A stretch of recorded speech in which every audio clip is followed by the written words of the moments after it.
Hello student, कैसे हैं आप सब लोग। I hope you all are doing well. Samarth exam prep में आप सभी का स्वागत है। Myself Bhanupriya Pareek. मैं तुम्हें इकोनॉमिक्स की, जैसे मैंने पिछले सेशन में तुम्हें पहली यूनिट का पहला चैप्टर माइक्रो इकोनॉमिक्स जो है उसके बारे में बताया था। आज में जो नेक्स्ट चैप्टर है थ्योरी ऑफ कंज्यूमर बिहेवियर, उसके बारे में स्टूडेंट्स आप लोग सब लोगों को पढ़ाऊंगी। तो अपना जो लेक्चर 2 है वो होगा थ्योरी ऑफ कंज्यूमर बिहेवियर पे। ओके स्टूडेंट, तो कंज्यूमर बिहेवियर में सबसे पहले कुछ टर्म्स आती है, उन टर्म्स के बारे में अच्छे से पढ़ लेते हैं। Total utility. टोटल यूटिलिटी पे बेसिकली क्या होती है? टोटल यूटिलिटी फिक्स्ड क्वांटिटी होती है कमोडिटी की, जो किस फॉर्म में होती है? टोटल सेटिस्फेक्शन के फॉर्म में होती है, जो आपको किसी गुड के कंजप्शन से डिराइव हो रही है। टोटल यूटिलिटी क्या है?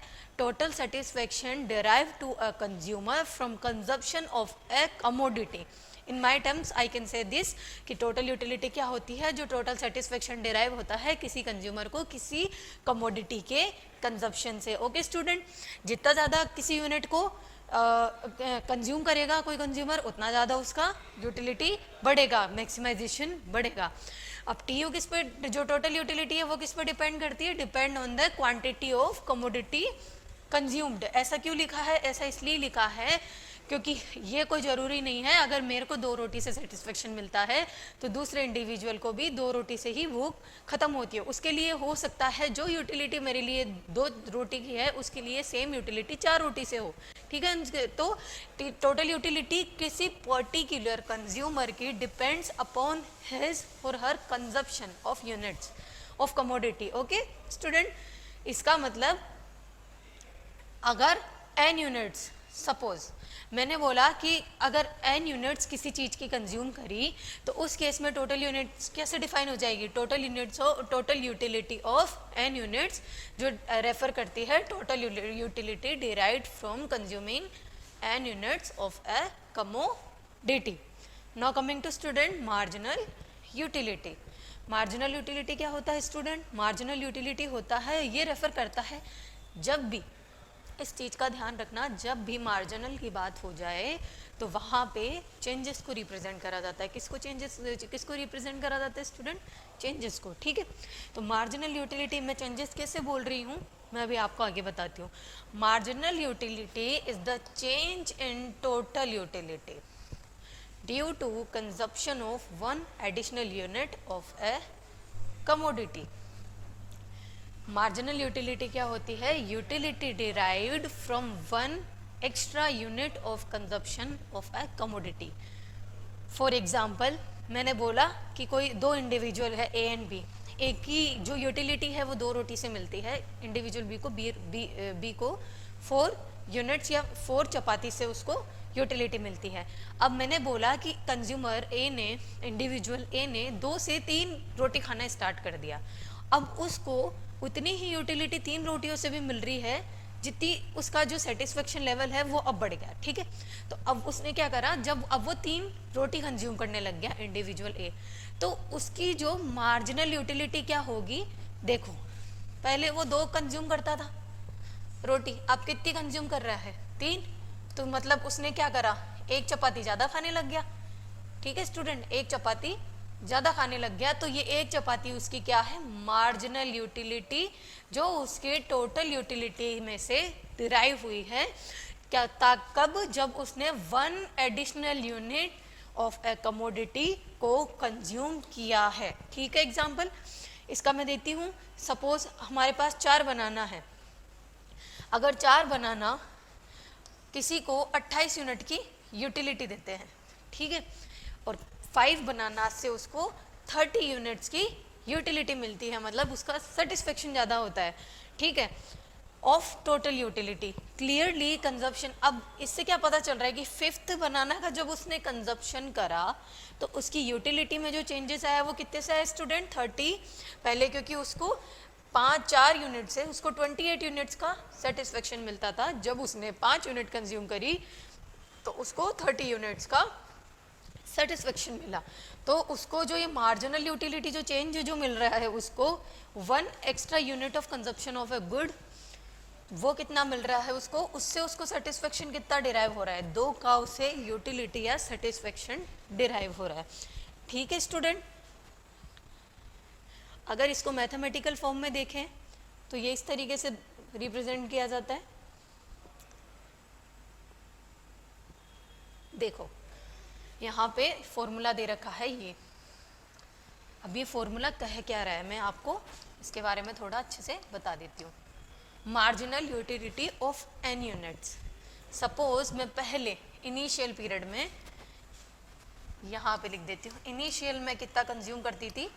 इनिशियल सपोज मैंने किसी गुड की 50 यूनिट कंज्यूम करी, तो यहाँ पे हमारा एन कितना हो गया 50। ठीक है, एन हमारा हो गया 50। जो मार्जिनल यूटिलिटी हमें डिराइव होगी, इनिशियली नहीं बोलो इसको, रुको,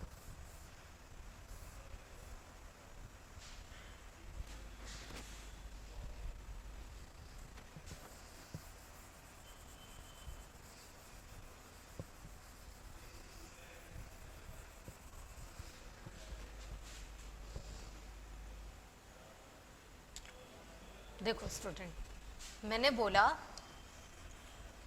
कि यहाँ पे ये होता है T U n minus T U n minus 1। Okay student, तो मैंने बोला कि एन अगर मान लो मेरा इनिशियल मेरा कितना था, सपोज 49 यूनिट्स था। मैं ऐसा इसलिए ले रही हूँ, इसको ओड में इसलिए ले रही हूँ क्योंकि आपको थोड़ा अच्छे से समझ में आ जाएगा। अगर मान लो मैं पहले किसी गुड की 49 यूनिट्स कंज्यूम करती थी, अब मैंने एक यूनिट से कंजप्शन बढ़ा दिया, तो अब मेरा जो एन है वो कितने पे शिफ्ट हो गया स्टूडेंट, 50 पे। ठीक है, मैंने 1 यूनिट से जो कंजप्शन बढ़ाया, ये डिफरेंस किसको रिप्रेजेंट करेगा, मार्जिनल यूटिलिटी को। अब इसको जब आप टोटल यूटिलिटी की फॉर्म में बताओगे तो कैसे बताओगे। टोटल यूटिलिटी मैंने बोला कि मैंने 49 गुड्स यूनिट्स कंज्यूम करी, अब मैं 50 कर रहा हूँ। ठीक है, तो यहाँ पे marginal utility from n commodity, n यहाँ पे हमारा चेंज हो गया, कितना हो गया, न्यू एन पे फोकस करेंगे 50। तो मैं क्या लिखूंगी, मार्जिनल यूटिलिटी जो मेरे को 50 यूनिट से कंज्यूम हो रही है वो मेरी किसके बराबर होगी, जो मेरे को total utility of 50 units minus total utility of remaining n minus 1 मतलब 49। n माइनस 1 कितना हो जाएगा, 50 माइनस 1 49 ही तो होगा। ठीक है स्टूडेंट, तो कहना क्या चाह रहे हैं, मैंने आपको बोला कि मार्जिनल यूटिलिटी क्या होती है, 1 एक्स्ट्रा कमोडिटी की कंजप्शन से जो सेटिस्फेक्शन डिराइव होता है वो मार्जिनल यूटिलिटी है। तो यहाँ पे मेरी टोटल 50 है, 50 यूनिट्स में से अगर मैंने 49 माइनस कर दी तो एक यूनिट के कंजप्शन से जो मेरे को यूटिलिटी डिराइव हुई वो क्या होगी, वो मार्जिनल यूटिलिटी होगी। ठीक है student,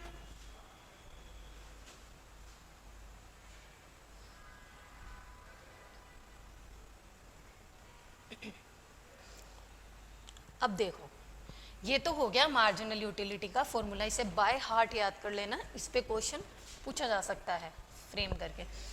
now coming to total utility for n units. जो टोटल यूटिलिटी होती है वो बेसिकली क्या होती है, मार्जिनल यूटिलिटी का सम होता है।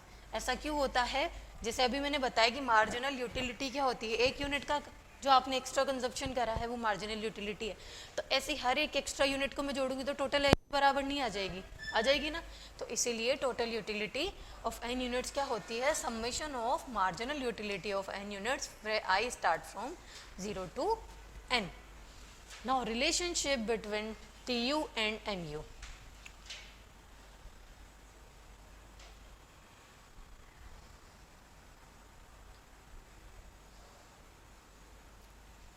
Relationship between T U and M U. Okay student, total utility और मार्जिनल यूटिलिटी में बेसिकली रिलेशनशिप क्या होता है, मैं इसका डायग्राम यहाँ एक बार ड्रॉ कर देती हूँ। टोटल यूटिलिटी का कर्व तुम्हारा कुछ ऐसा होता है, ठीक है। इसके रेस्पेक्ट में अगर मैं मार्जिनल यूटिलिटी को ड्रॉ करूँ तो मार्जिनल यूटिलिटी इस तरीके से,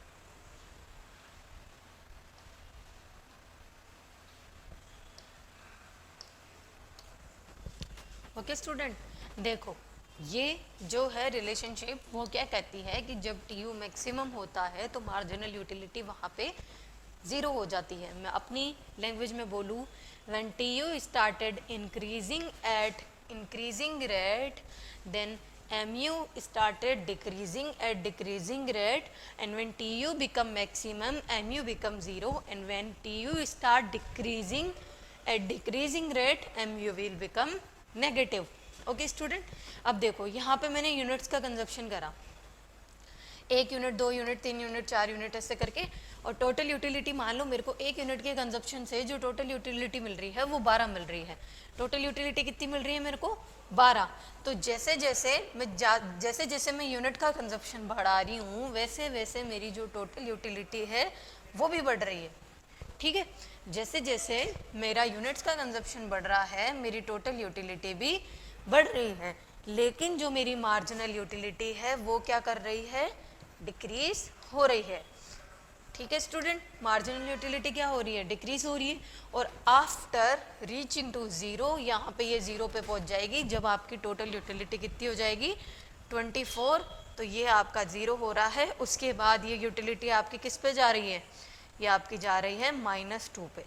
और जब आपकी इसकी यूटिलिटी कितनी है? देखो गिर रही है यहाँ पे 24 से वापस 22 आ गई, मतलब एक मैक्सिमम पॉइंट के बाद ये यूटिलिटी आपकी गिर रही है। तो टी और एम यू की यही रिलेशनशिप है। आगे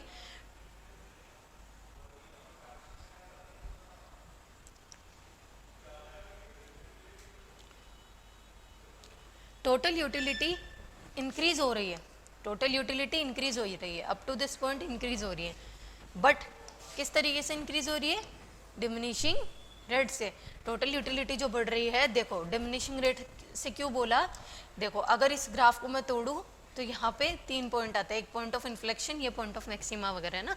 तो यहाँ तक तो ये इंक्रीजिंग रेट है, यहाँ से इंक्रीजिंग रेट डिक्रीजिंग रेट है, बट यहाँ से मैं पूरा लूँ ना तो ये डिमिनिशिंग रेट हो जाएगी। And marginal utility diminishes with, marginal utility जो है वो हमारी डिमिनिश हो रही है with increase in consumption of a commodity. जैसे जैसे किसी यूनिट का कंजप्शन बढ़ रहा है वैसे वैसे आपका क्या हो रहा है? मार्जिनल यूटिलिटी डिमिनिश हो रहा है। जैसे कि यहाँ पे 12 to 6 x to 4 and so on. और इस लो को क्या बोला जाता है? Law of diminishing marginal utility. क्यों बोला जाता है? When we consume more and more of a good then the marginal utility will diminish or decrease, and जो ये डिक्रीमेंट होता है इसको बोला जाता है law of diminishing marginal utility. Now coming to law of diminishing marginal utility, ये क्या बोलता है? ये बोलता है कि मार्जिनल यूटिलिटी जो हमें डिराइव हो रही है हर एक एडिशनल यूनिट के कंजप्शन से किसी कमोडिटी के, वो धीरे धीरे डिक्लाइन होती जाती है जैसे जैसे हम इसका कंजप्शन क्या करते हैं? इंक्रीज करते रहते हैं, while keeping consumption of other commodities constant. अब ऐसा क्यों बोला कि मार्जिनल यूटिलिटी है वो जो है डिमिनिश होती जाती है? उसके पीछे मैं तुम्हें एक एग्जांपल के साथ तुम्हें समझाने की कोशिश करती हूँ। सपोज मेरे को पहले 2 रोटी से सेटिस्फेक्शन मिलता था, मैं 3 खाने लग गई, मैं 4 खाने लग गई, मैं 5 खाने लग गई, बट क्या मैं 100 रोटी खा सकती हूँ एक बार में? नहीं खा सकती ना। क्यों? तो मार्जिनल यूटिलिटी जैसे जैसे आप किसी गुड का कंजप्शन इंक्रीज करते जाओगे एक पॉइंट के बाद ऐसा आएगा कि आपकी मार्जिनल यूटिलिटी डिमिनिश होती जाएगी, और एक पॉइंट के बाद आपकी मार्जिनल यूटिलिटी ही उस गुड से आपको 0 मिलने लग जाएगी और कुछ टाइम बाद नेगेटिव हो जाएगी। ठीक है स्टूडेंट, तो इसी तरीके से law of diminishing marginal utility भी यही चीज़ कहती है कि जैसे जैसे किसी गुड का आप ज़्यादा से ज़्यादा कंजप्शन करते हो वैसे वैसे उसकी मार्जिनल यूटिलिटी डिमिनिश होती जाती है, और other commodities become while keeping consumption of other commodities constant.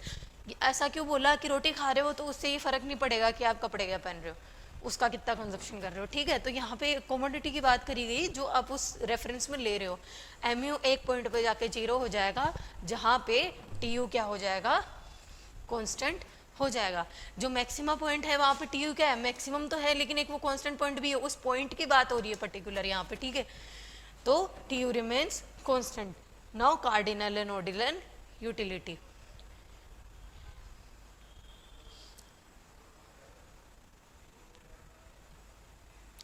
देखो स्टूडेंट, बेसिक डिफरेंस क्या है? सबसे पहले बात करते हैं कंसेप्ट की। तो कार्डिनल अप्रोच क्या करती है, कार्डिनल के अकॉर्डिंग जो यूटिलिटी होती है वो ऑब्जेक्टिव कंसेप्ट में होती है, मतलब क्वांटिटेटिव। कार्डिनल किस पे बात करता है, नंबर्स में बात करता है। और ये कार्डिनल थ्योरी दी थी मार्शल ने जब दी थी तो उसने लॉ ऑफ डिमांड दिया था, वो ये कार्डिनल पे ही बेस्ड है, ठीक है, कभी भी कंफ्यूज मत होना। अगर यहाँ पे कार्डिनल की बात करी जा रही है तो मार्शल होगा, ठीक है स्टूडेंट। मार्शल ने दी थी, इसमें लॉ ऑफ डिमांड आ जाता है, मार्शल ने ही तो दिया था लॉ ऑफ डिमांड, ठीक है। तो इसलिए कार्डिनल अप्रोच जो है वो एक ऑब्जेक्टिव कंसेप्ट है। ऑब्जेक्टिव मतलब ये सिर्फ क्वांटिटी पे बात करता है, ये सब्जेक्टिव उसके पर्सपेक्टिव पे बात नहीं करता है या नहीं जाता है, ठीक है। लॉ ऑफ डिमांड में उन्होंने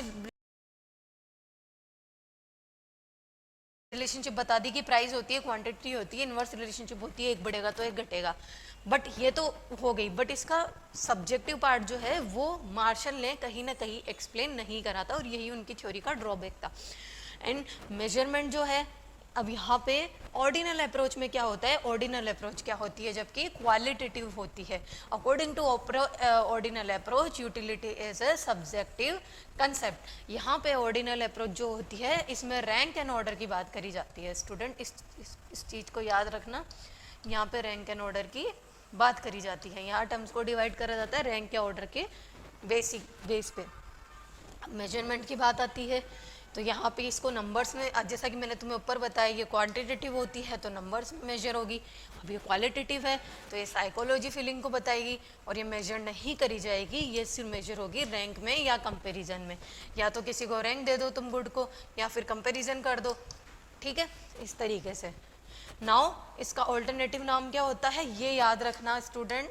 कई बार क्वेश्चन इस तरीके से भी फ्रेम हो जाता है तो बच्चे कंफ्यूज हो जाते हैं कि मार्जिनल यूटिलिटी एनालिसिस में इस तरीके का था, हमने कुछ पढ़ा ही नहीं था, ठीक है। कार्डिनल यूटिलिटी अप्रोच को या कार्डिनल अप्रोच को क्या कहते हैं, मार्जिनल यूटिलिटी एनालिसिस भी कहा जाता है। क्यों कहा जाता है, क्योंकि जो यूटिलिटी का कंसेप्ट है ये भी जो है क्वांटिटेटिव है एक तरीके का, तो इसीलिए इसको कार्डिनल अप्रोच में बोला जाता है। Now coming to ordinal approach, इसको इंडिफरेंस कर्व एनालिसिस भी बोला जाता है।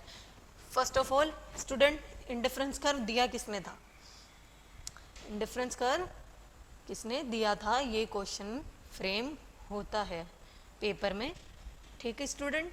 तो इंडिफरेंस देखो, मैं आपको एक सबसे इंपॉर्टेंट चीज़ बता देती हूँ, मार्जिनल यूटिलिटी की बात हो रही है, क्यों हो रही है, क्योंकि देखो मैंने बोला कार्डिनल किसने दिया था, मार्शल ने, ठीक है, कार्डिनल अप्रोच दी थी मार्शल ने, तो जो मार्जिनल यूटिलिटी का कंसेप्ट है वो भी तो मार्शल ने दिया था, तो मार्शल की तो थ्योरी हो गई है, ठीक है स्टूडेंट। नाउ इंडिफरेंस कर्व किसने दिया था, ये दिया था हिग्स ने। स्टूडेंट ये चीज़ याद रखना, इंडिफरेंस कर्व अप्रोच किसने दी थी, ये दी थी हिग्स ने। जो हिग्स ने जब बात करी थी तो उसने क्वालिटेटिव एस्पेक्ट में इंडिफरेंस कर्व की बात करी थी, ठीक है स्टूडेंट। तो इसलिए ये अगर मैं बोलूँ ऑर्डिनल को हिग्स ने दिया था तो इंडिफरेंस कर्व एनालिसिस किस में आ जाएगा, ऑर्डिनल अप्रोच में। ये दिया था मार्शल ने, ये दिया था हिग्स एंड RJDLN ने, ठीक है स्टूडेंट। अप्रोच क्या यूज़ होती है इसमें, ये क्लासिकल अप्रोच है। मार्शल जो थे वो क्लासिकल इकोनॉमी से बिलोंग करते थे, और ये जो है हिग्स जो है वो मॉडर्न इकोनॉमिक्स से या मॉडर्न अप्रोच से बिलोंग करते थे। वन गुड मॉडल, ये जो है ये वन कमोडिटी मॉडल है। कंज्यूमर क्या यूज़ करता है, one commodity at one time. One commodity तो यूज़ करी, यहाँ पे जो मैंने केस लिया, ठीक है, जो मैंने केस लिया यहाँ पे यूटिलिटी का, वहाँ वो मैंने किस रेस्पेक्ट में लिया, वो मैंने उसके रेस्पेक्ट में तो लिया स्टूडेंट, एक गुड के रेस्पेक्ट में। तो यहाँ पे क्या होगा, one unit at one time and tells how much he get satisfaction, क्योंकि यूटिलिटी में क्या मिलता है, सेटिस्फेक्शन फ्रॉम दिस कमोडिटी, जबकि ऑर्डिनल अप्रोच में consumer uses more than one commodity. Indifference curve जब पढ़ोगे तो इंडिफरेंस कर्व में क्या होता है स्टूडेंट, हम दो गुड्स का कंपैरिजन करते हैं, दो गुड्स के बीच में रिलेशनशिप एस्टेब्लिश करते हैं, ठीक है, एक ही टाइम पे, जैसे कि वीट और राइस, ठीक है। And tells how much he get satisfaction from this commodity by comparing, क्योंकि मैंने यहाँ पे बोला कि रैंक, ऑर्डर और कंपैरिजन की बात करी जाती है, तो हम दो गुड को यहाँ पे कंपेयर कर सकते हैं। ठीक है स्टूडेंट, ये तो हो गया आपका difference between cardinal and ordinal approach. Now coming to consumer budget.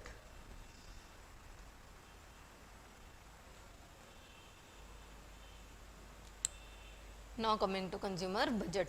Consumer budget basically होता क्या है? बजट दो गुड्स का आप गिवन इनकम में किसी प्राइस के रेस्पेक्ट में किस तरीके से कंजप्शन करते हो, तो वो आपका बजट हो जाता है।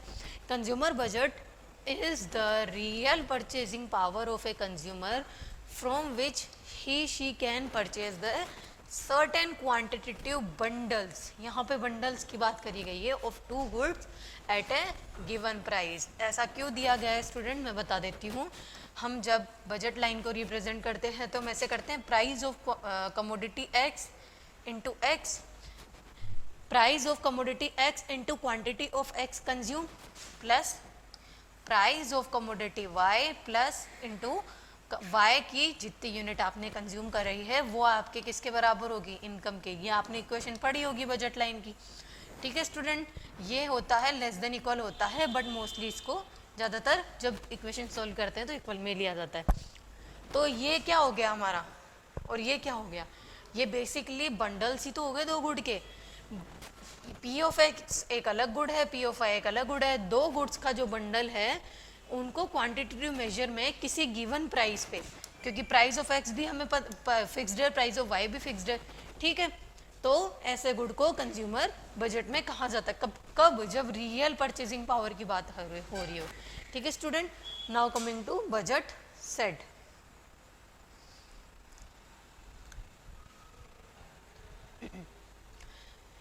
Budget set refers to attainable bundles of a set of two goods given the price of goods and income of the consumer. Budget set basically क्या होता है? बजट सेट होता है दो अटेनेबल बंडल किसी सेट ऑफ गुड्स के given price पे और गिवन इनकम में कंज्यूमर की। ठीक है, इनको आगे मैं आपको पूरा उसके साथ बताऊंगी। जैसे कि मैंने बोला कि प्राइस ऑफ एक्स इतनी है, क्यू ऑफ एक्स सपोज मैंने ले ली, ये दो है इसकी, और इसकी प्राइस ऑफ गुड वाई कितनी है?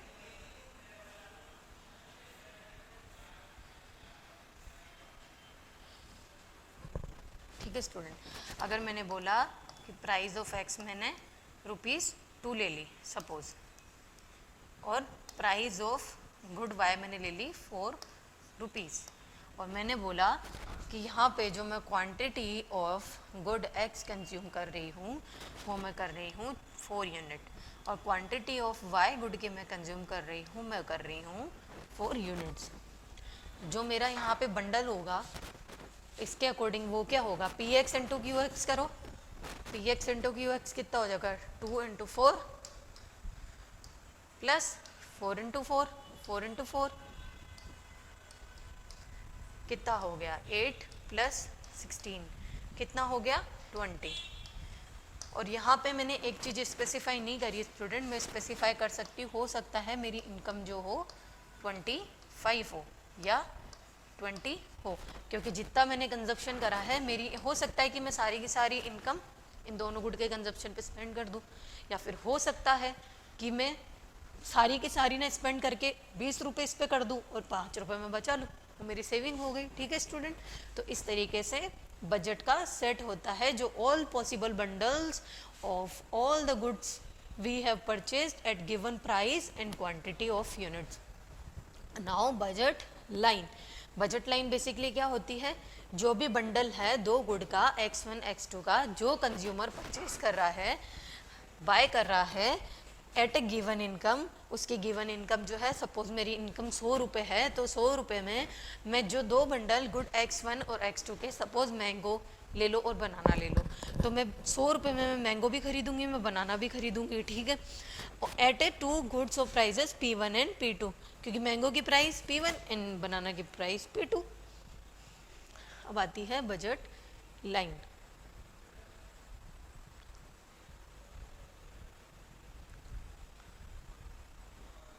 ओके स्टूडेंट, देखो कहाँ से आया, ये कहाँ से आया, ये एक बहुत अच्छी इक्वेशन है, मैं आपको अभी सोल्व करके बताती हूँ इसको। मैंने बोला कि बजट लाइन की जो इक्वेशन होती है, all possible bundle of two goods a consumer can purchase at his और हर गिवन इनकम। ये हमेशा याद रखना, गिवन इनकम पे जितने goods of bundle of two goods a consumer can purchase at their prices, ठीक है। तो P1x1 plus P2x2 is less than equal M, ठीक है। इस तरीके से होता है। तो ये हमारी इक्वेशन हो गई बजट लाइन की, जब यहाँ पे इक्वल की बात करी जा रही है, लेस देन यहाँ आ जाएगा, ग्रेटर देन ऊपर आ जाएगा, बट वो अफोर्डेबल नहीं होगा क्योंकि आपकी इनकम है 100 रुपये की और आप 2 गुड का कंजप्शन कर रहे हो, मान लो 120 रुपये का, तो 20 रुपये कहाँ से लाओगे, वो आपकी डिस सेविंग होगी, या तो आप किसी से उधार लोगे या आप उधार रख कर आओगे कि मैं बाद में दे दूँ, तो वो एक तरीके की डिस सेविंग हो गई ना। तो इसलिए उस चीज़ को नॉन अटेनेबल पॉइंट में या नॉन अटेनेबल कंडीशन में कंसिडर किया जाता है, ठीक है स्टूडेंट। अब मैंने बोला है कि ये मेरी बजट लाइन की इक्वेशन है, P1x1 plus P2x2 is equals to M। अगर इसको मैं इसको मुझे क्या करना है, ये बेसिकली जो टर्म्स होती है ये क्या होते हैं, इनके इंटरसेप्ट होता है, ठीक है स्टूडेंट। तो पहले मैं सपोज यहाँ पे मैंने गुड x1 लिया, यहाँ पे मैंने गुड x2 लिया, तो मैं पहले x1 का इंटरसेप्ट निकाल लेती हूँ। तो P1x1 is equals to M minus P2x2, ठीक है स्टूडेंट। x1 कितना हो जाएगा, M upon P1 minus P2 upon P1 x2। ये क्या हुआ स्टूडेंट, मेरा इंटरसेप्ट जो यहाँ पे आया। इसी तरीके से अगर मैं x2 का लेती हूँ तो मेरा x2 का भी बाय ट्रांसपोजिंग जो निकलेगा वो निकलेगा M upon P2 minus P1 upon P2। यहाँ पे स्लोप जो है वो चेंज हो जाएगा। ये क्या है स्टूडेंट, ये है स्लोप। अगर आप x के रेस्पेक्ट में लेते हो, x1 के रेस्पेक्ट में लेते हो, तो आपका स्लोप होगा P2 बाय P1, ठीक है। और अगर आप x2 यहाँ से अगर स्लोप लेते हो इसके y के रेस्पेक्ट में, तो आपका स्लोप होगा P1 बाय P2, ठीक है स्टूडेंट। ये तो हो गई आपकी बजट लाइन की इक्वेशन।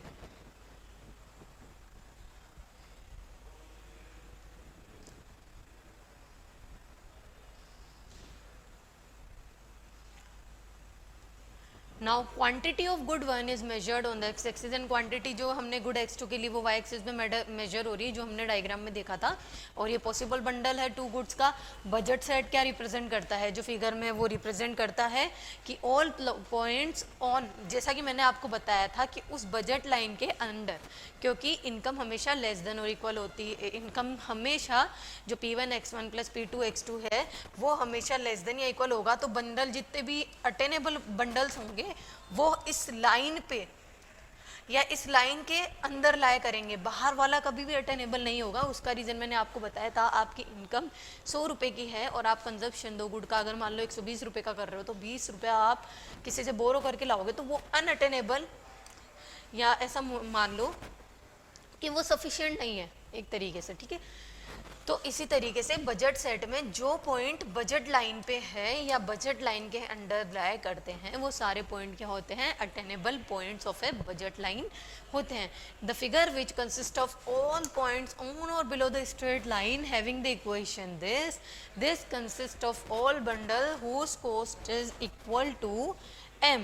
यहाँ पे बेसिकली इस लाइन की बात करी जा रही है, बट अगर लेस देन M होगा तो लाइन के अंदर के बंडल्स या पॉइंट्स जो भी आपके 2 गुड्स की कमोडिटी के कंजप्शन के हैं वो आपको मिल जाएंगे। इस लाइन को क्या बोला जाता है स्टूडेंट, बजट लाइन।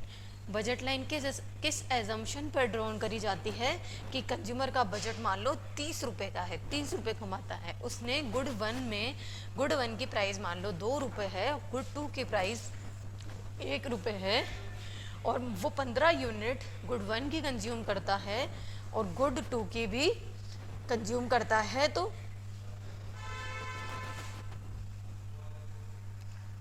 ठीक है student,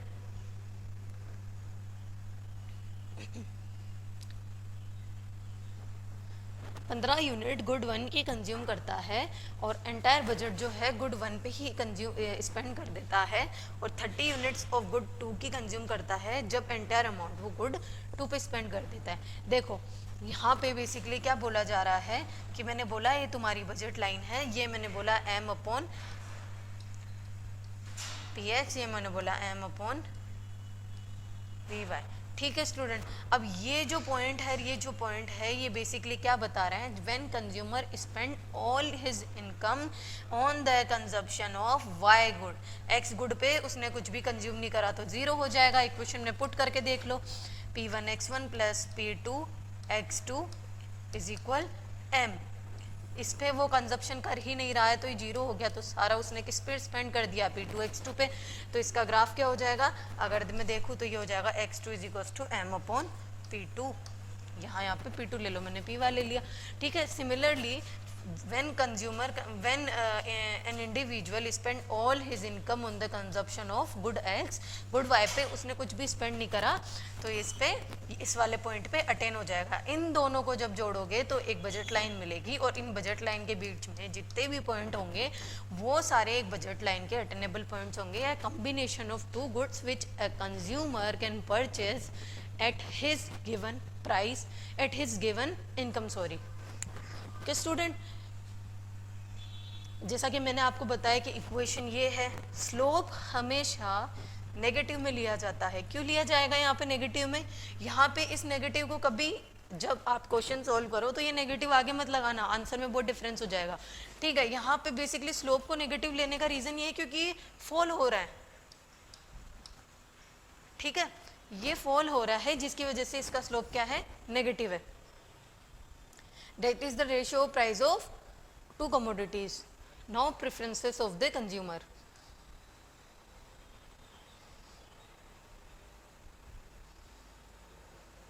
Consumer behavior is governed by, हाँ एक और चीज, ये मोनोटोनिक प्रेफरेंस।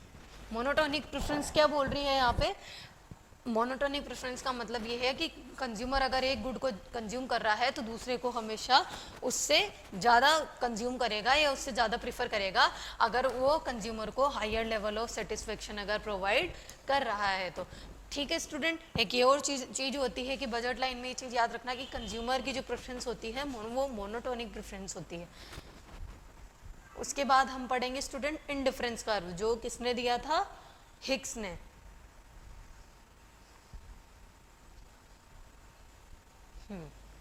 किसने दिया था ये, हिक्स ने। अब इंडिफरेंस कर्व क्या होता है, इंडिफरेंस कर्व रिप्रेजेंट करता है combination of two commodities which give the same level of satisfaction to consumer, same level of satisfaction to consumer. इससे क्या पता चला कि जो दो कमोडिटी हम यूज ले रहे हैं उन दोनों की से जो यूटिलिटी कंज्यूमर को मिलेगी वो इक्वल होगी।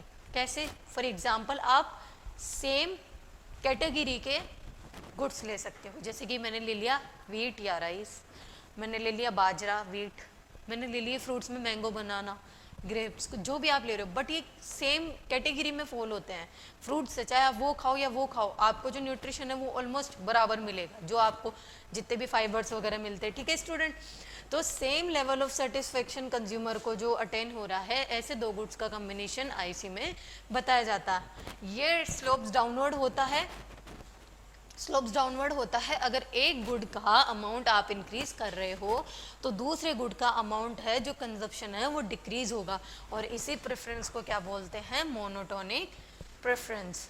ठीक है स्टूडेंट, अब आता है marginal rate of substitution. Marginal rate of substitutions means the rate at which the consumer is willing to substitute one commodity for another commodity. Marginal rate of substitution क्या होती है, वो रेट जिस पे हम एक गुड से दूसरे यूनिट की कंजप्शन पे शिफ्ट हो रहे हैं। सपोज मैं पहले अगर मैं 3 यूनिट आम खाती थी तो अब मैं 2 यूनिट आम खा रही हूँ और मैं जो मेरा बनाना का कंजप्शन है वो मैं 3 यूनिट कर रही हूँ, मैं उधर 1 यूनिट बढ़ा रही हूँ बनाना में और 1 यूनिट मैंगो में कम कर रही हूँ। तो मेरा जो ये शिफ्ट हुआ, जो मेरी चेंज हुई कंज्यूमर की, सब्सटीट्यूट हुई मैं एक गुड से दूसरे गुड पे, इस रेट को क्या कहते हैं? Marginal rate of substitution. और marginal rate of substitution between two goods and X and Y is defined as quantity of goods sacrificed upon quantity of goods obtained. या फिर अगर इसमें इसको मैथमेटिकल टर्म में लिखूं तो MRS XY क्या होता है? Change in del Y by del X, change in consumption of good Y upon change in consumption of good X. ये अगर मैं पहले 15 यूनिट करती थी तो मैं ये क्या करती थी? मैं 5 यूनिट करती थी। ये जब मैंने इसकी 5 यूनिट कम करी तो मेरी यहाँ पे कंजप्शन इसकी 10 यूनिट हो गई। ठीक है, तो यहाँ पे कितना फोरगोन हुआ? यहाँ पे 5 का फोरगोन हुआ, यहाँ पे भी 5 का फोरगोन हुआ। तो ये तो केस हो गया स्ट्रेट लाइन इंडिफरेंस कर्व का। बट अगर मैं मान लो यहाँ पे 15 है, यहाँ पे 10 है, मैं यहाँ पे 10 ना करके 10 ना करके मैं 12 कर दूं तो 5 अपॉन ये कितना हो गया? 7। तो मार्जिनल यूटिलिटी मेरी डिमिनिश हो रही है मैं जैसे जैसे नीचे जा रही हूं। ठीक है, now coming to properties of indifference curve.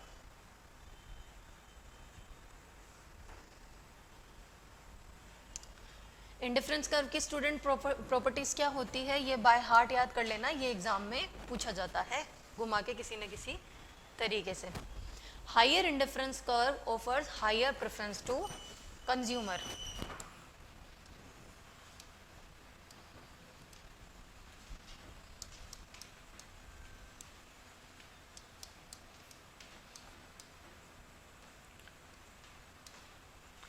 जितना ज़्यादा हायर इंडिफरेंस कर्व होगा उतना ज़्यादा ही कंज्यूमर का सेटिस्फेक्शन बढ़ेगा। Higher IC will give higher satisfaction to consumer, ये इसकी एक पहली प्रॉपर्टी है। ICs are convex to origin, IC हमेशा कॉन्वेक्स होती है ओरिजन के। क्यों होती है उसका रीजन भी आपसे पूछ सकते हैं कि why IC is always convex to the origin, और आपको ऑप्शन दे देंगे MRS increasing, MRS decreasing, MRS constant, या suppose none of the above, fourth option. तो आपको क्या क्लिक करना है? MRS tend to diminish. MRS tend to diminish मैंने आपको बताया student, marginal rate of substitution जो है वो आपकी एक पॉइंट के बाद आके जब आप एक गुड का कंजप्शन बढ़ाओगे और दूसरे गुड का कंजप्शन डिक्रीज करोगे तो आपका जो rate of change of consumption of good x with respect to rate of change of consumption of good x जो है वो डिमिनिश होता चला जाएगा, डिमिनिश होता चला जाएगा। अगर मैं मैथमेटिकल टर्म में देखूं तो इसका मतलब क्या है? मेरा डेल एक्स का कंजप्शन जैसे जैसे मैं यहाँ से यहाँ जा रही हूँ, स्टूडेंट इस चीज को नोटिस करना, जब मैंने यहाँ से यहाँ मूव करा, ठीक है, तो मेरा जो y का कंजप्शन है वो डिक्रीज हो रहा है और x का कंजप्शन बढ़ रहा है। ठीक है, तो मैं क्या कह सकती हूँ कि rate of change of x is more than rate of change of y। तो जब डिनोमिनेटर न्यूमरेटर से बड़ा होता है तो क्या होता है स्टूडेंट? जो ओवरऑल जो रेट है वो जो वैल्यू है वो फॉल होती है। अगर मेरी डेल एक्स बढ़ रही है तो मेरी ओवरऑल वैल्यू फॉल हो जाएगी, इसलिए marginal rate of substitution is diminishing.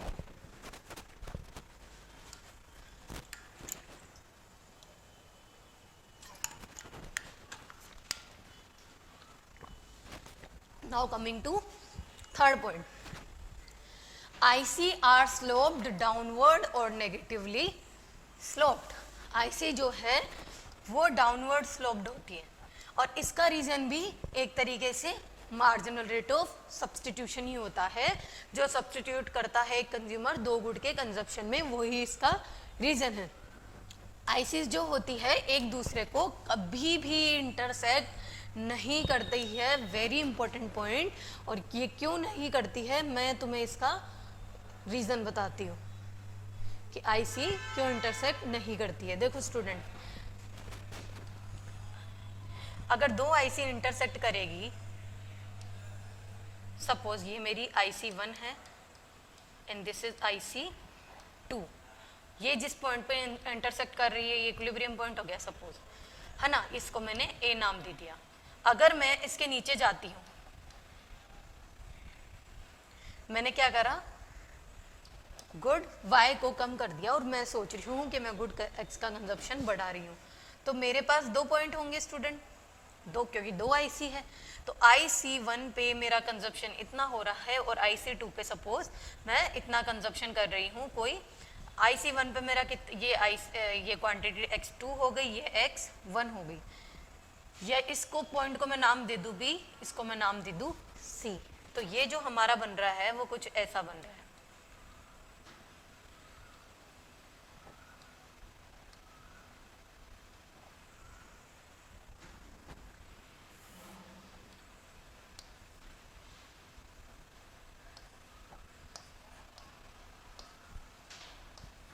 देखो स्टूडेंट, अब यहाँ पे 2 ICs कभी भी एक दूसरे को इंटरसेक्ट क्यों नहीं करती है, उसका रीज़न ये है कि मैंने एक चीज़ आपको मैं IC में और बता दूं कि IC में जितने भी पॉइंट्स होते हैं उस बंडल के जो आप कंज्यूम कर रहे हो, ये सारे क्या होते हैं, मैक्सिमम सेटिस्फेक्शन कंज्यूमर को देते हैं। कंज्यूमर का जो सेटिस्फेक्शन है वो इन पॉइंट पे मैक्सिमम रहता है। तो इसलिए और IC जो है अगर और सेम रहता है, मतलब जितना कंजप्शन उसको, मान लो जब वो मैंगो ज़्यादा खाता था, बनाना कम खाता था, तब भी उसको उतना ही कंजप्शन, उतना ही सेटिस्फेक्शन मिल रहा था, कंजप्शन ही सेटिस्फेक्शन मिल रहा था। और जब वो इस पॉइंट पे आया तब भी उसको सेम लेवल ऑफ सेटिस्फेक्शन मिल रहा है, जबकि उसने 1 यूनिट ऑफ मैंगो डिक्रीज करी है और 1 यूनिट ऑफ बनाना इंक्रीज कर रही है। बट जैसे वो नीचे जाएगा यहाँ पे भी उसका सेटिस्फेक्शन लेवल सेम है। तो मैं कहना क्या चाह रही हूँ, at all points, all attainable points under an IC curve the satisfaction level of consumer is same. ठीक है स्टूडेंट, अब मैंने बोला कि अगर सेटिस्फेक्शन लेवल जो है कंज्यूमर का सेम होता है तो मैं क्या बोलूंगी, अगर मैं IC1 को कंसीडर करूंगी तो स्टूडेंट ये तो है ना कि A और C पॉइंट पे A जो है वो C के बराबर होगा। क्यों? क्योंकि दोनों IC1 पे लाई कर रहे हैं। तो मतलब कंज्यूमर का जो सेटिस्फेक्शन है at both point A and C are is maximum and same. But अगर मैं A और B का कंजप्शन देखूं, अगर मैं A और B पॉइंट को देखूं, A और B पॉइंट को देखूं, तो यहाँ पे हमारा A पॉइंट जो है वो IC1 पे है और B पॉइंट जो है वो IC2 पे है। और मैंने आपको पहले ही एक प्रॉपर्टी बताई है कि जितना इंडिफरेंस कर्व ज़्यादा होगा उतना ही ज़्यादा कंज्यूमर का प्रेफरेंस होगा या सेटिस्फेक्शन होगा। मतलब अगर कंज्यूमर हाई इंडिफरेंस में मूव कर रहा है, यहाँ पे देखो IC1 is greater then IC2। ठीक है स्टूडेंट, मतलब जो कंज्यूमर का सेटिस्फेक्शन है वो हायर इंडिफरेंस कर्व पे ज्यादा होगा as compare to lower indifference curve. But अगर मैं सेकंड वाले IC पे देखूं तो इसके हर एक पॉइंट पे सेटिस्फेक्शन मैक्सिमम होगा, बट वो कभी भी जो उसके नीचे जो IC लाई कर रहा है उसके बराबर नहीं होगा, उससे ज्यादा ही होगा। तो यहाँ पे मैं ये कह सकती हूँ कि जो मेरा सेटिस्फेक्शन लेवल है A से वो मेरा ज्यादा होगा एज कंपेयर टू B। तो यहाँ पे A तो B के बराबर हो ही नहीं सकता। और IC अगर 2 IC इंटरसेक्ट कर रही है तो उसका मतलब ये है कि 2 IC इंटरसेक्ट तभी कर सकती है जब उनका कंजप्शन लेवल या सेटिस्फेक्शन लेवल मैक्सिमम हो या सेम हो हर एक पॉइंट पे, IC के हर एक पॉइंट पे। और जब हम इस चीज को अगर इक्वल कंसिडर करते हैं स्टूडेंट, तो लॉ ऑफ ट्रांजिटिविटी जो है वो फेल हो जाता है। लॉ ऑफ ट्रांजिटिविटी फेल हो जाता है। लॉ ऑफ ट्रांजिटिविटी क्या कहता है? लॉ ऑफ ट्रांजिटिविटी कहता है कि if A is greater than B, B is greater than C, then C is always greater than A। But यहाँ पे ऐसा नहीं हो रहा है, यहाँ पे ये चीज फेल हो रही है क्योंकि यहाँ पे B और C जो है वो सेम सेटिस्फेक्शन लेवल पे नहीं आ रहे हैं, क्योंकि 2 डिफरेंट IC की यहाँ पे बात हो रही है। तो उनका जो सेटिस्फेक्शन लेवल है कंज्यूमर का वो हमेशा एक का ज्यादा होगा एक का कम होगा, लेकिन बराबर नहीं होगा क्योंकि दोनों डिफरेंट IC पे लाई कर रही है। सेम IC पे लाई कर रही है तो सेम हो सकता है, इसलिए 2 ICs will never intersect each other. Now indifference map, indifference map जो होता है वो होता है set of indifference curves corresponding to different income levels of the consumer. एक इंडिफरेंस कर्व जो है वो शो करता है higher level of satisfaction indifference curve, जो मैंने आपको स्टूडेंट बात बताई, जितना अगर सेट ले लोगे तो वो उसको इंडिफरेंस मैप में बोला जाता है, ठीक है। 1 IC 2 IC 3 IC इनको अगर आप एक ग्राफ में एक साथ ड्रॉ कर दो तो वो इंडिफरेंस मैप हो जाएगा। हायर लेवल ऑफ सेटिस्फेक्शन, जैसे जैसे इंडिफरेंस कर्व में as far as we move away from origin the satisfaction level of consumer will increase, satisfaction level of consumer will increase. Here IC3 shows the level of satisfaction, then IC2 thus indifference curve relate to higher level of income to the consumer. ठीक है, जैसे जैसे वो ऊपर को move होगा इसी में उसे वैसे वैसे उसका सेटिस्फेक्शन लेवल बढ़ता जाएगा।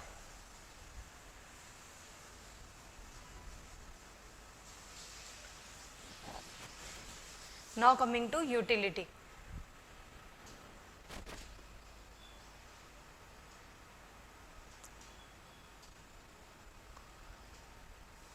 यूटिलिटी, अभी मैंने आपको बताया यूटिलिटी क्या होती है, अमाउंट ऑफ सेटिस्फेक्शन जो एक कंज्यूमर डिराइव करता है किसी गुड के कंजप्शन से, वो इसकी यूटिलिटी होती है, ठीक है। उसके बाद मैंने आपको टोटल यूटिलिटी, मार्जिनल यूटिलिटी का कंसेप्ट बताया, equality of MRS, equality of marginal rate of substitution and ratio prices, जो मैंने आपको ऊपर बताया था del y by del x वाली चीज, और स्लोप जो होता है P1 by P2 and P1 upon P2 x1 के केस में और x2 के केस में P2 by P1। The optimal bundle of a consumer is located at the point where the budget line is tangent to the indifference curve. ये आपको बता देती हूँ मैं। देखो क्या बोला जा रहा है कि मैंने बोला ये मेरी बजट लाइन है, तो मैक्सिमम पॉइंट कहाँ पे अटेन होगा, जहाँ पे इंडिफरेंस कर्व इंटरसेक्ट कर रहा है बजट लाइन को। तो ये मेरा एक जो ऑप्टिमम बंडल है 2 यूनिट्स के कंजप्शन का, वो यहाँ पे लोकेट करा जाएगा उस पॉइंट पे जहाँ पे बजट लाइन को इंडिफरेंस कर्व इंटरसेक्ट करेगा, किस पॉइंट पे, जहाँ पे वो टेंजेंट होगा, ठीक है student.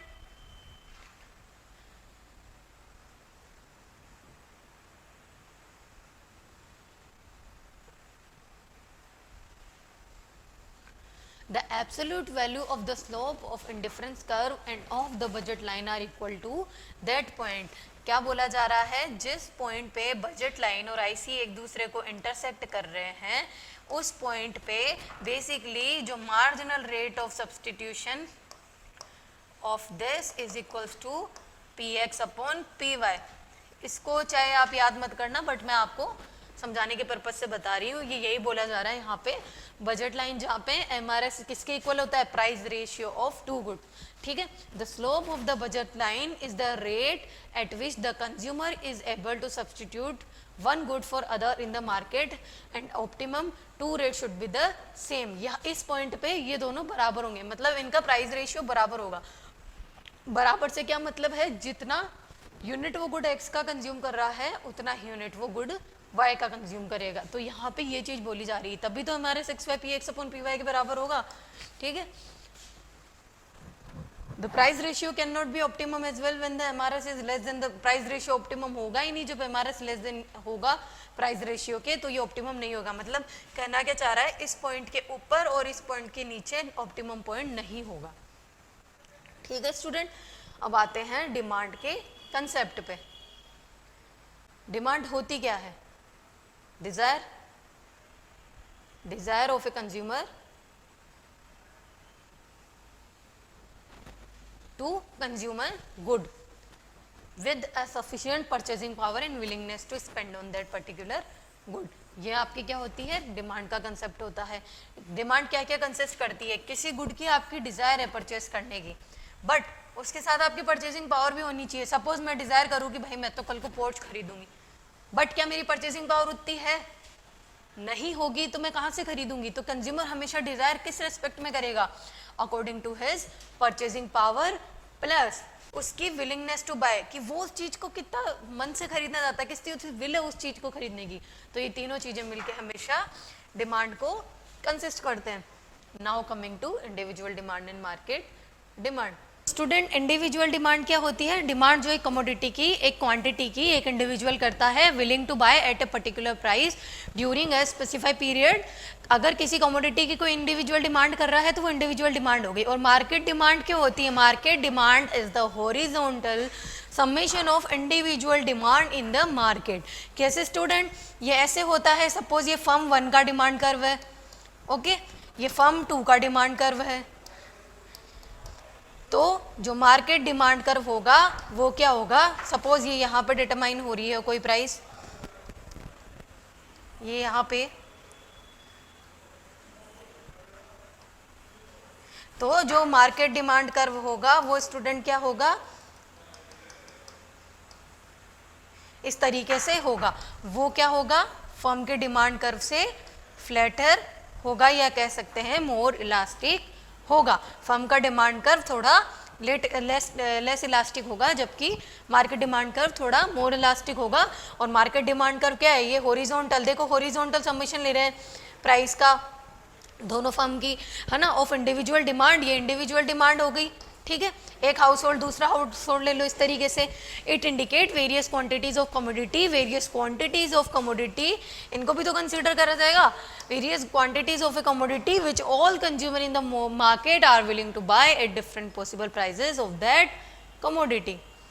Now coming to law of demand. Law of demand, law of demand क्या कहता है student? Law of demand states the negative relationship between price and quantity demanded. Okay student, तो लॉ ऑफ डिमांड क्या कहता है? Law of demand negative relationship बताता है between price and quantity demanded.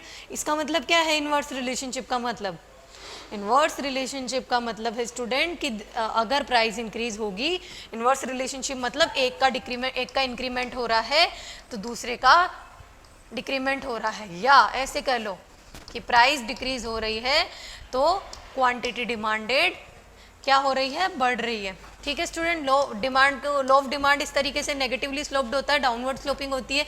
ठीक है, अब मेन एजम्पशन क्या होते हैं लॉ ऑफ डिमांड के? मेन एजम्पशन ये होते हैं कि प्राइजेज ऑफ रिलेटेड गुड्स यहाँ पे क्या है? Substitution goods and complementary goods की यहाँ पे बात करी जा रही है, तो उनकी प्राइजेस चेंज नहीं होती है। ये एक एजम्पशन है जिसके ऊपर इस डिमांड कर्व को बनाया गया है कि प्राइस जो है, अगर सपोज मैंने यहाँ पे एग्जांपल लिया, कोई मान लो मेरा गुड एक्स है मेरा राइस, और ये है मेरा उसकी प्राइस। तो अगर मैं यहाँ पे उसकी प्राइस लेती हूँ, तो अगर मान लो मैंने क्या करा, मैंने अगर वीट का प्रोडक्शन बढ़ाया सपोज, तो उससे मेरा राइस की डिमांड पे कोई फर्क नहीं पड़ रहा है। ठीक है, इस तरीके से चाहे वो सब्स्टिट्यूट गुड हो चाहे वो कॉम्प्लीमेंट्री गुड हो, इस तरीके से तो ये वाली चीज इसमें कांस्टेंट रहती है। इनकम ऑफ द कंज्यूमर की इनकम चेंज नहीं होती है, क्योंकि अगर इनकम कंज्यूमर की अगर इस फैक्टर को कांस्टेंट नहीं रखे, अगर इस एजम्पशन को अगर मान लो अपन नहीं फॉलो करे लॉ ऑफ डिमांड में, तो कंज्यूमर की अगर इनकम ही कांस्टेंट नहीं रहेगी तो वो तो बढ़ा सकता है ना क्वांटिटी डिमांडेड। उसके पास इनकम ज़्यादा हो गई तो वो ज़्यादा प्राइस भी पे करने को तैयार है, क्वांटिटी डिमांडेड इंक्रीज हो जाएगी क्योंकि इनकम इंक्रीज हो गई तो उसकी परचेजिंग पावर इंक्रीज हो गई। इसलिए ये भी यहाँ पे चेंज नहीं होता है, कांस्टेंट होता है। टेस्ट ऑफ प्रेफरेंस जो है कंज्यूमर की वो भी कांस्टेंट रहती है। No expectation from the consumer to make a change in the price of a commodity in the near future. ये भी बोला जाता है कि जो प्राइस होती है कमोडिटी की वो भी फ्यूचर में कभी चेंज नहीं होती है। अब आता है demand schedule and market schedule. ये बेसिकली कुछ नहीं है स्टूडेंट, मैंने जो आपको मार्केट डिमांड कर्व बताया उसको जब टेबुलर फॉर्म में जब रिप्रेजेंट करा जाता है विथ सम डेटा और विथ सम न्यूमेरिकल वैल्यूज, तो वह स्केड्यूल की फॉर्म में आ जाता है। जैसे मैंने सपोज फर्म 1 का मार्केट डिमांड ले लिया, उसकी प्राइस ले ली, उसकी क्वांटिटी ले ली, इस तरीके से मैंने फर्म 2 का ले लिया, फिर मैंने इन दोनों को प्लस कर दिया और फिर मैंने यहाँ पे एक टेबल बना दी जिनमें इन दोनों का एडिशन करके इसकी प्राइजेज और इसकी प्राइजेज मिला दी। एक टाइम पीरियड में सपोज इसकी और इसकी मिला दी, इस तरीके से मैंने एडिशन करके यहाँ पे ओवरऑल जो प्राइस है और जो क्वांटिटी है वो रिप्रेजेंट कर दी, उसके रेस्पेक्ट में मैंने ग्राफ बना दिया, तो वो हो गया मेरा मार्केट डिमांड कर्व। तो उसको जब इस फॉर्म में रिप्रेजेंट करेंगे, ये तो हो गया demand schedule for individual house hold, and this is the overall market schedule. Demand schedule is a chart or table showing the quantities of a commodity demanded at various prices. Market demand schedule shows the total demand of commodity. Market demand schedule क्या show करता है, total demand commodity की market के अंदर different different prices पे। Okay student, now individual demand curve and market demand curve. ये student हमें पता है कि this is what given to us, this is demand curve.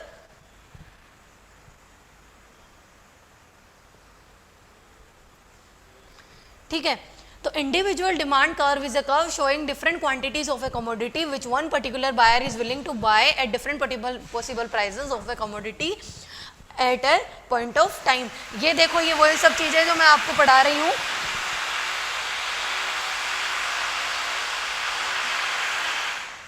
ये वही सब चीजें हैं जो मैंने आपको बताई है, बस वो रिटर्न की फॉर्म में है। तो जब आपको नोट्स प्रोवाइड होंगे तो आप उनमें से ये चीज देख लेना।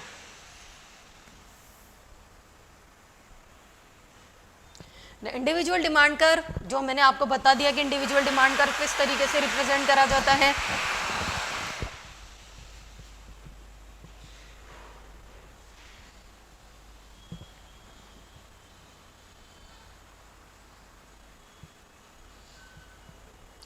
ठीक है स्टूडेंट, जो डिमांड कर्व है वो स्लोप होता है from downward left to right, indicating inverse relationship between price and quantity demanded. The market demand curve, जो मैंने आपको चीज बताई, बार बार वही चीज बोली जा रही है कि हॉरिजॉन्टल समेशन होता है इंडिविजुअल डिमांड कर्व का।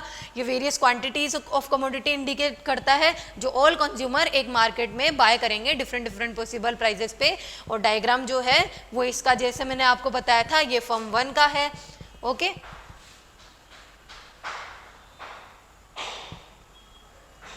ये 1 हाउस होल्ड का है, हाउस होल्ड 1 का है। ठीक है, ये हाउस होल्ड 2 का है। ओके, यहाँ पे अगर मैं फर्म की बात कर रही हूँ तो स्टूडेंट इस चीज को ध्यान रखना, फर्म यहाँ पे बहुत छोटी फर्म की बात हो रही है।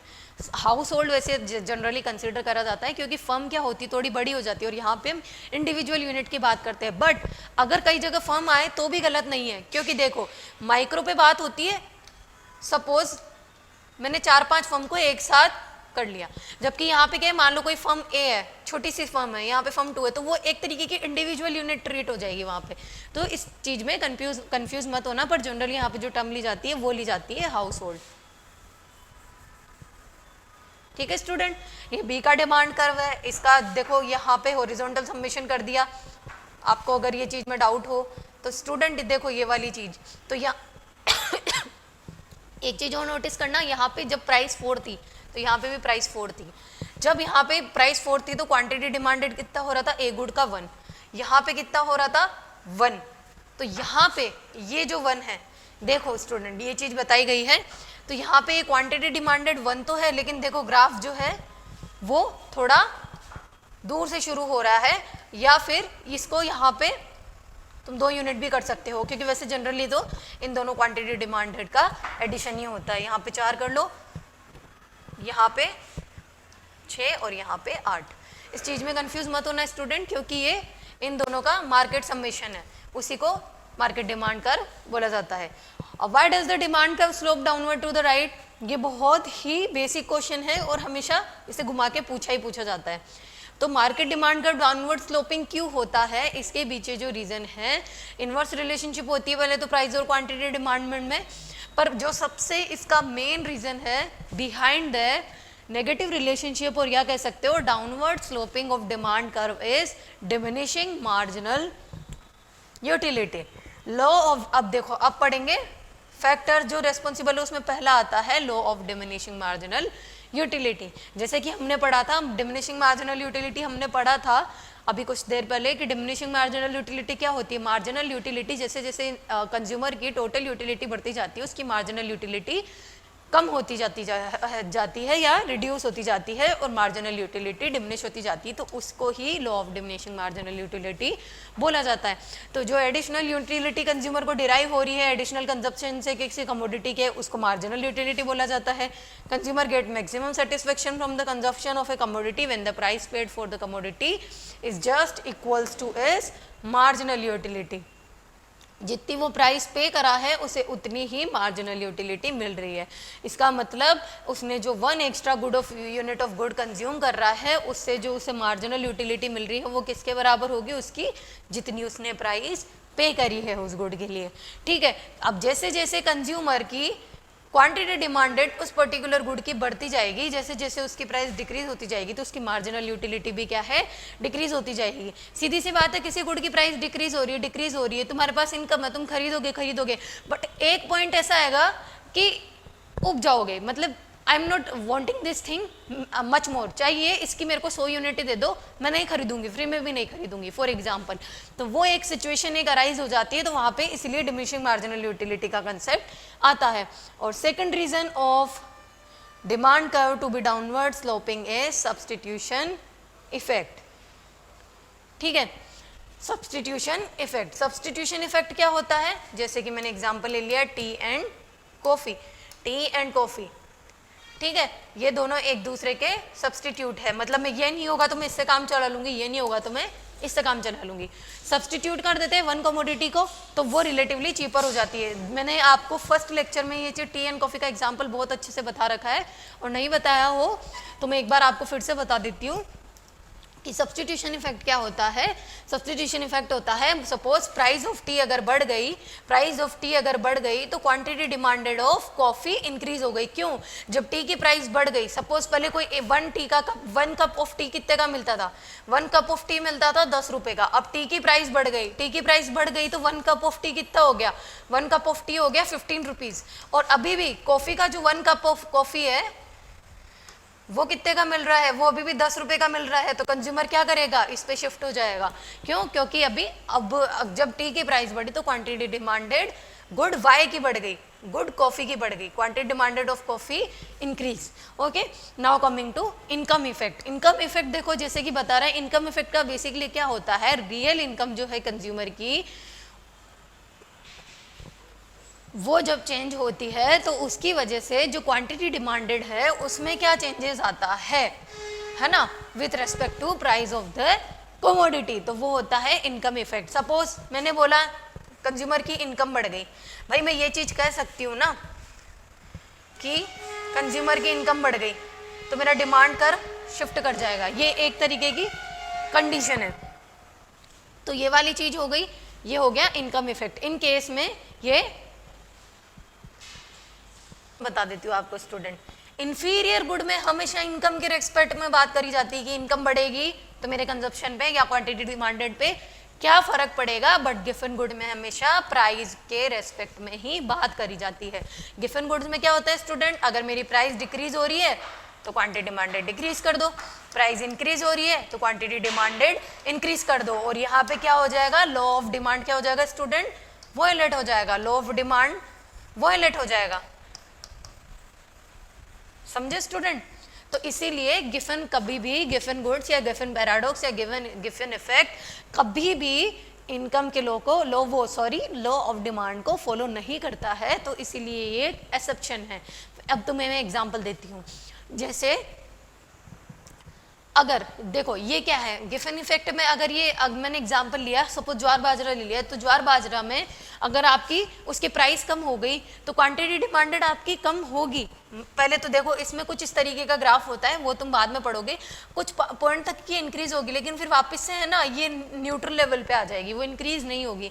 उसके पीछे भी रीजन है, वो आपको जब अभी के लिए इतना ही, क्योंकि गिफन अपने आप में एक अलग टॉपिक है, अगर मैं आपको पढ़ाने लगी इसके बारे में तो बहुत ज़्यादा डेप्थ में चल जाएगा, तो ये आप अपने ग्रेजुएशन में पढ़ोगे। ठीक है स्टूडेंट, अभी के लिए गिफन में इतना ही याद रख लो कि गिफन में जो है पॉजिटिव रिलेशनशिप होती है between price and quantity demanded, इसलिए ये लॉ ऑफ डिमांड को वॉयलेट कर देता है। When the price of such commodity rises the poor people may cut down their purchase of other expensive item and increase the purchase of this commodity. ठीक है, अब देखो मैंने तुम्हें एग्जाम्पल दिया था जैसे ब्रेड बटर वाला, अगर मान लो पुअर पीपल है, अगर वो अपनी परचेजिंग पावर है, अगर मान लो कोई आइटम एक्सपेंसिव हो गया तो वो क्या करेगा, ब्रेड बटर तो भाई नेसेसिटी है ना उसके लिए, वो तो जिंदा रहने के लिए कुछ तो जरूरी है, तो उधर शिफ्ट कर जाएगा। Now bandwagon effect. Bandwagon effect को ऐसे याद रख लो स्टूडेंट, देखा देखी, फैशन। कल दीपिका पादुकोण ने गोल्डन कलर के इयरिंग्स पहन रखे थे, मैं भी वैसे इयरिंग्स लाऊंगी, यह है बैंडवेगन इफेक्ट। ठीक है, the bandwagon effect means the consumer demand for a commodity is influenced by the taste and preference of the social class which the consumer belongs। ठीक है, ये होता है bandwagon effect। नाउ आता है changes in demand।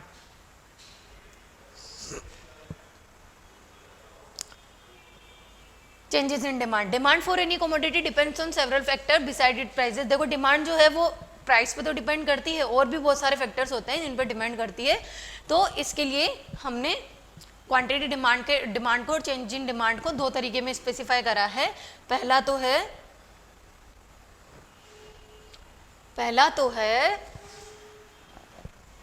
तो है movement along the demand curve. इसमें क्या है, डिमांड कर्व के अलोंग ही मूवमेंट हो रहा है, मतलब यहाँ से सपोज यहाँ को हो रहा है या फिर यहाँ से यहाँ को हो रहा है, मतलब वहाँ पे ही उसने मूव कर दिया। वो यहाँ था तो ये बंडल कंज्यूम कर रहा है, यहाँ था तो सपोज ये बंडल कंज्यूम कर रहा है, और शिफ्ट एक दूसरा शिफ्ट हो जाए। अब इनको भी कुछ फैक्टर होते हैं जो अफेक्ट करते हैं, प्रॉपर शिफ्ट कर जाए। इसमें भी दो केसेस होते हैं, अपवर्ड शिफ्ट कर जाए या डाउनवर्ड शिफ्ट कर जाए। इसमें भी दो केसेस होते हैं, ऊपर को शिफ्ट कर एक्सटेंड हो जाए या नीचे को मूवमेंट हो जाए। ठीक है स्टूडेंट, अब ये क्यों होता है उसका रीजन हम आगे पढ़ेंगे। Change in quantity demanded and change in demand, ये नॉर्मल सी डेफिनेशन दी हुई है। आगे चलते हैं। मैं आपको बेसिकली रीजन बता देती हूँ शिफ्ट के।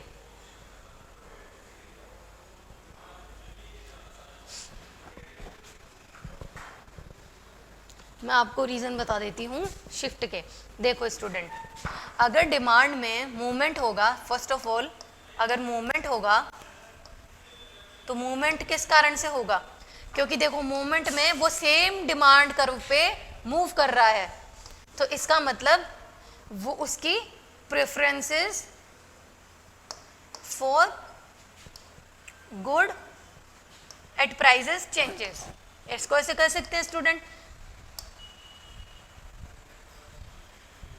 बट जब हम शिफ्ट इन डिमांड कर्व की बात करते हैं, जब हम बात करते हैं कि डिमांड कर्व में शिफ्टिंग हो रही है, मतलब डिमांड कर्व पहले यहाँ था, या तो ये ऊपर को मूव कर जाएगा या ये नीचे को मूव कर जाएगा, तो इसमें जो फैक्टर रेस्पॉन्सिबल होता है वो होता है इनकम। कैसे, अगर मेरी इनकम बढ़ेगी तो मैं गुड की क्वांटिटी डिमांडेड ज़्यादा कंज्यूम करूंगी, पहले यहाँ थी, ठीक है, तो इतने का मेरे प्राइस में इंक्रीमेंट हुआ, इतने का क्वांटिटी डिमांडेड में इंक्रीजमेंट में हुआ।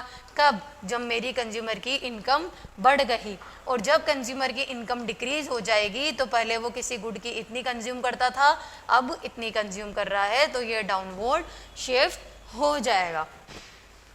Causes behind shift of demand curve, and ये क्या है, क्वांटिटी डिमांडेड, ये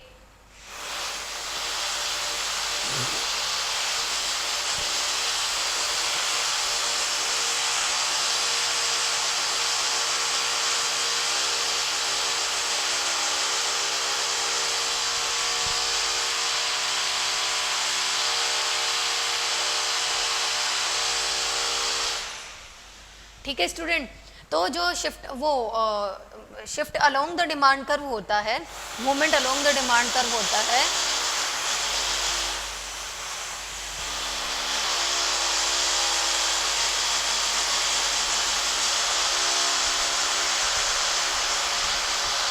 जो movement along the demand curve होता है स्टूडेंट, उसमें क्या होता है, extension of demand caused by decrease in price of same good and contraction of demand caused by an increase in the price of the same good. That is the extension of demand caused by decrease in the price of same good.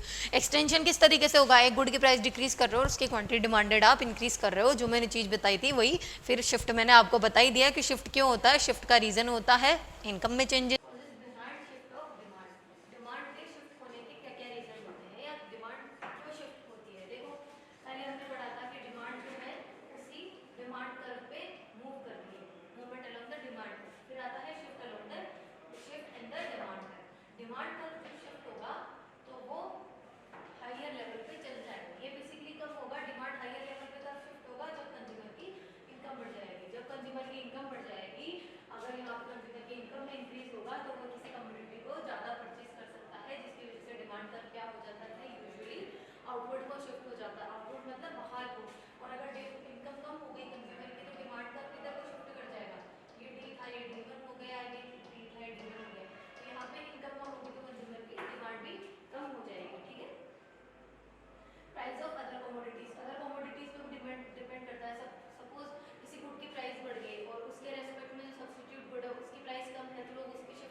Rate बढ़ जाएगी उस case में भी demand curve shift कर जाएगा।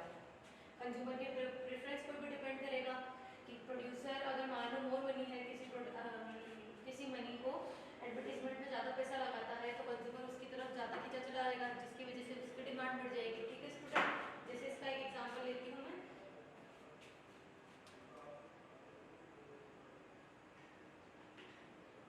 इसका example लेती हूँ बोरोप्लस एंड बोरोलिन। बोरोप्लस ने सब ज़्यादा एडवर्टीजमेंट कर दी, बोरोप्लस ने ज़्यादा एडवर्टीजमेंट कर दी तो बोरोप्लस की सेल बढ़ गई, पर बोरोलिन ने ज़्यादा नहीं करी तो उसके लिमिटेड कंज्यूमर्स ही हो। तो ये भी एक तरीके का कंज्यूमर की प्रेफरेंस पर डिपेंड करता है, जो एडवर्टीजमेंट में ज़्यादा दिखेगा उसको कंज्यूमर ज़्यादा परचेस करेगा। फिर आता है इलास्टिसिटी ऑफ डिमांड, ये बहुत इंपॉर्टेंट कंसेप्ट है, इसको ध्यान से पढ़ लेना। इलास्टिसिटी ऑफ डिमांड किसको रिप्रेजेंट करता है? ये रिप्रेजेंट करता है change in quantity demanded, percentage change in quantity demanded upon percentage change in price. ठीक है, ये होता है। इसको अगर हम सिंपलीफाई करें तो ये क्या हो जाएगा? Del q by q upon del p by p into ये पूरे से इंटू 100 इंटू 100, ये कट जाएगा, बचा क्या? Del q by del p. इस टर्म को मैं ऊपर लेकर जाऊंगी तो ये उल्टी हो जाएगी, डॉट पी बाय क्यू, ये अपनी सिंप्लीफिकेशन फॉर्म होगा। ठीक है, ये इलास्टिसिटी ऑफ डिमांड को रिप्रेजेंट करता है। ठीक है स्टूडेंट, ये कोई डेफिनेशन दी हुई जो मैंने आपको बताई। अब degrees of price elasticity of demand,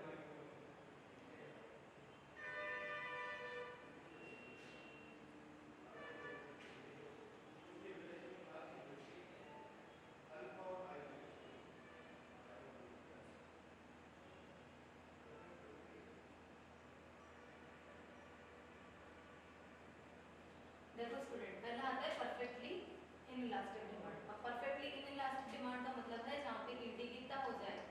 ED 0 हो जाए। अब देखो इसको फॉर्मूले के रेस्पेक्ट में देखते हैं तो del q by del p dot p by q. तो बेसिकली अपनी इलास्टिसिटी ऑफ डिमांड वो 0 कब होगी? जब मेरा चेंज इन क्वांटिटी डिमांडेड 0 हो जाए।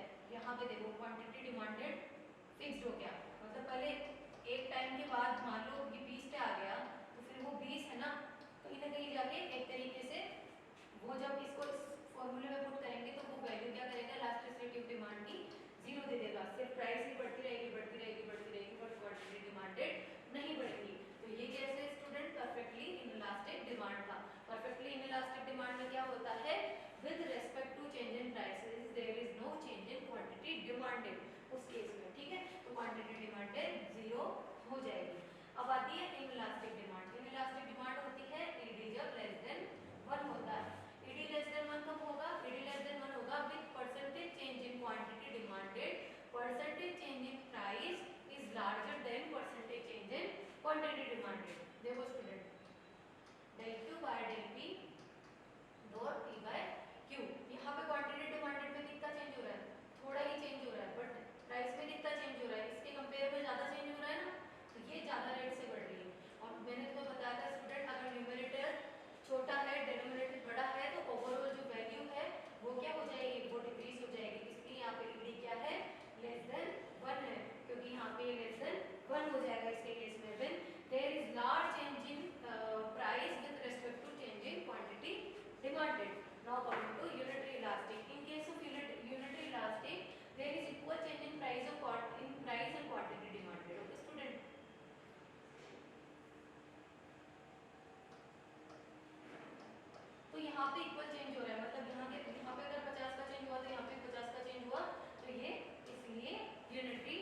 डिमांड है, ये केस है मेडिसिन का या ड्रग्स का।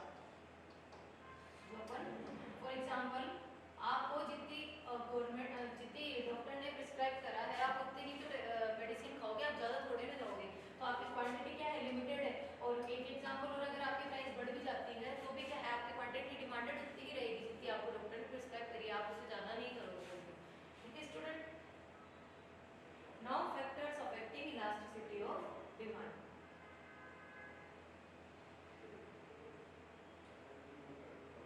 Factors affecting elasticity of demand, सबसे पहले जो फैक्टर इलास्टिसिटी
जब बात करते हैं इस वाले पॉइंट की E लेस देन 1 है, तो यहाँ पे स्टूडेंट ये देखो, ये हो गया अपर सेगमेंट और ये हो गया लोअर सेगमेंट। तो लोअर सेगमेंट छोटा है, अपर सेगमेंट बड़ा है।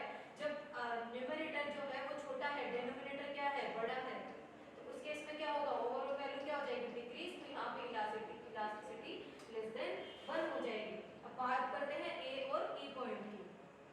जब ए और ई पॉइंट की बात करेंगे स्टूडेंट, तो ए पॉइंट पे आप देखोगे कि ए पॉइंट पे जो है इलास्टिसिटी y की है, x का तो कुछ है ही नहीं। तो ये मतलब चेंज क्या हो रहा है यहाँ पे सिर्फ और सिर्फ लोअर सेगमेंट में यहाँ पे ये